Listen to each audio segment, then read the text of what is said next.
मोदी ने की यूपी के सीएम योगी की तारीफ। कहा, योगी जी ने असंभव को संभव करके दिखाया। योजनाएं अच्छी हैं, इसे लक्ष्मी क्रेडिट लेने की होड़ है।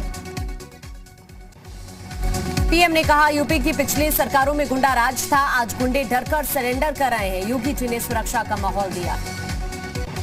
लखीमपुर हिंसा पर बोले पीएम मोदी, सुप्रीम कोर्ट की निगरानी में लखीमपुर हिंसा की जांच जारी। यूपी सरकार ने सुप्रीम कोर्ट के आदेश के मुताबिक कार्रवाई की। पीएम मोदी ने कहा, डबल इंजन की सरकार से गरीबों को फायदा मिला, तेजी से विकास व योजनाओं का फायदा मिला। पीएम मोदी ने कहा, केंद्र और राज्यों में सहयोग होना जरूरी, सबको साथ लेकर चलने का प्रयास करता हूं।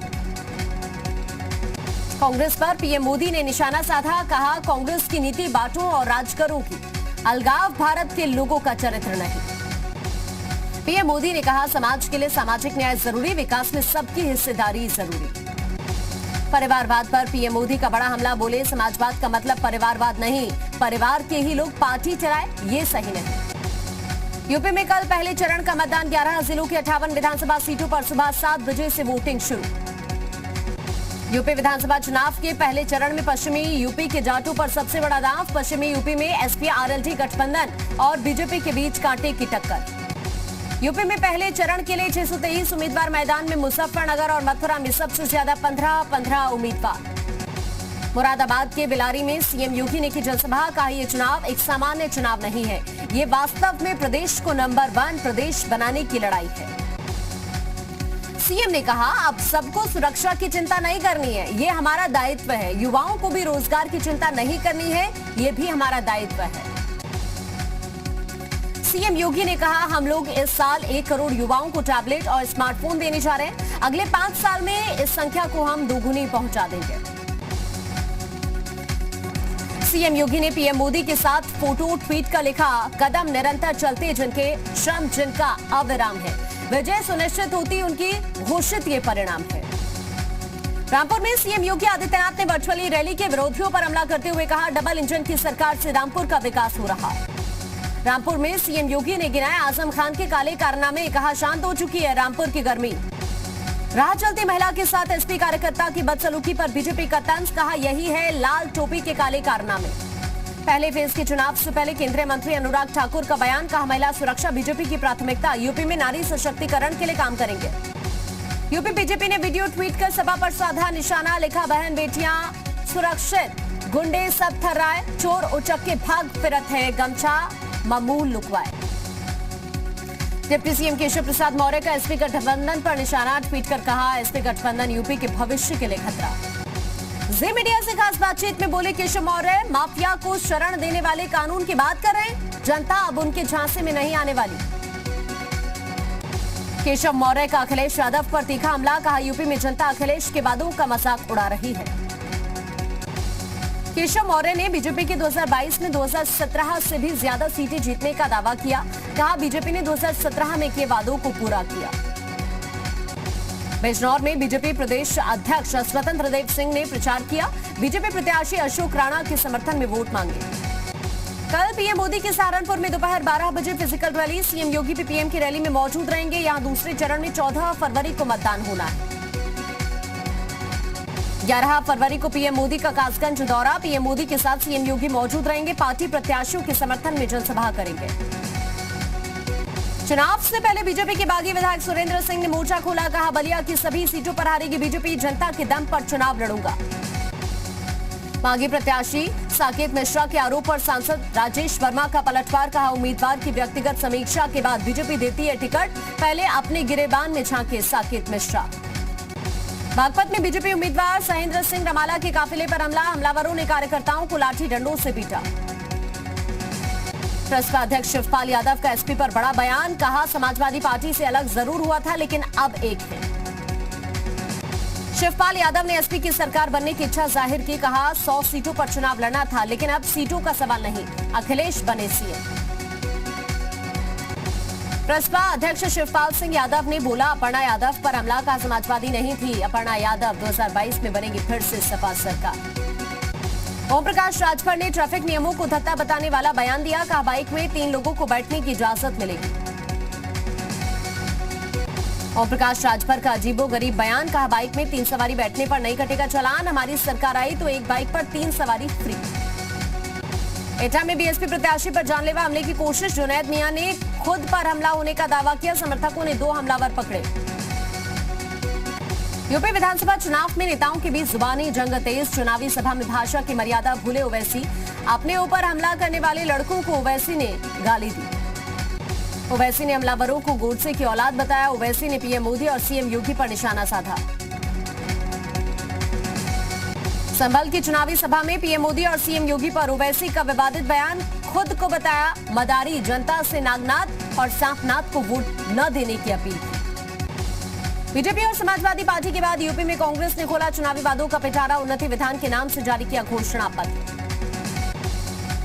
कांग्रेस के घोषणा पत्र में किसानों का पूरा कर्ज 10 दिन में माफ करने का वादा, पार्टी महासचिव प्रियंका गांधी ने जारी किया घोषणा पत्र। कांग्रेस के घोषणा पत्र में इलाज के लिए आर्थिक सहायता देने का वादा, किसी भी बीमारी में इलाज के लिए 10 लाख रुपए देने का ऐलान। कांग्रेस के घोषणा पत्र में शिक्षकों के खाली 2 लाख पदों को भरने का वादा, शिक्षकों और शिक्षाविदों का अनुभव के अनुसार नियमितीकरण करने का ऐलान। कांग्रेस के घोषणा पत्र पर बोले सलमान खुर्शीद, कहा जनता के बीच जाकर बनाया घोषणा पत्र, विशेषज्ञों से बात करके बनाया उन्नति विधान। कांग्रेस को एक और झटका, कांग्रेस की पोस्टर गर्ल वंदना सिंह ने ज्वाइन की बीजेपी, प्रियंका मौर्य पहले ही छोड़ चुकी हैं हाथ का साथ। कांग्रेस महासचिव और अभिनेत्री नगमा का केंद्र पर हमला, कहा देश को सांप्रदायिक आधार पर बांट रही बीजेपी। कानपुर में मिमिक्री कलाकार को थाना प्रभारी अमित ने सुसाइड करने से रोका, फेसबुक पर पोस्ट करके दी थी सुसाइड की जानकारी।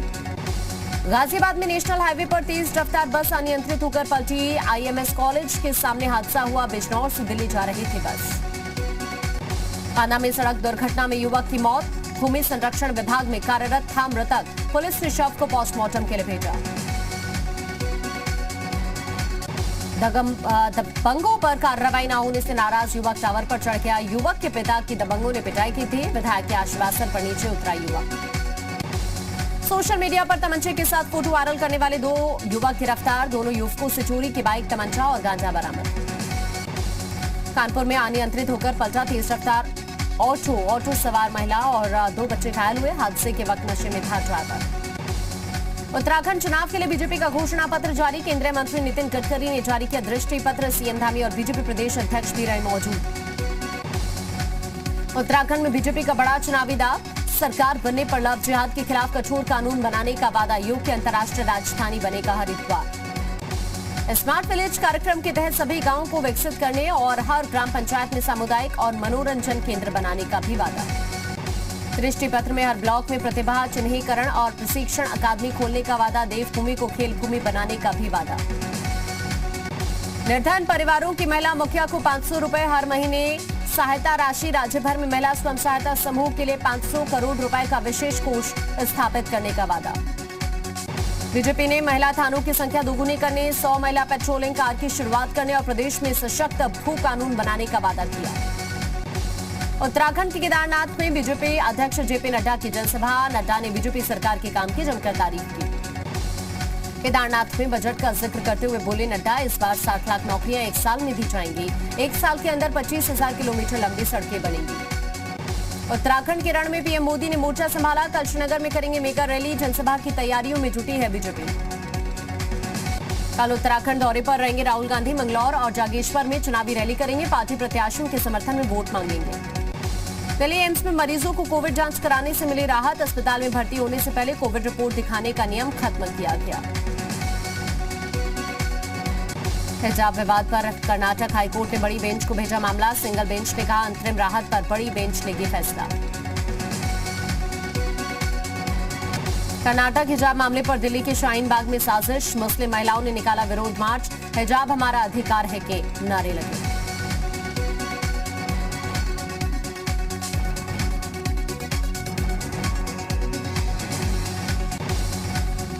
कर्नाटक हिजाब विवाद पर ओवैसी का भड़काऊ बयान, कहा हिजाब पहनकर महिलाएं वोट देने जाएं, हमारी बेटियां क्या पहनेंगी ये हम तय करेंगे।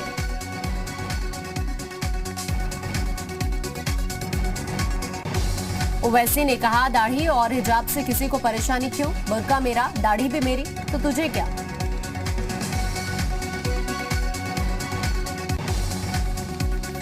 ओवैसी ने कहा, मुस्कान महफूज नहीं तो मैं कैसे सुरक्षित, संसद मुझे सुरक्षा देना चाहती है।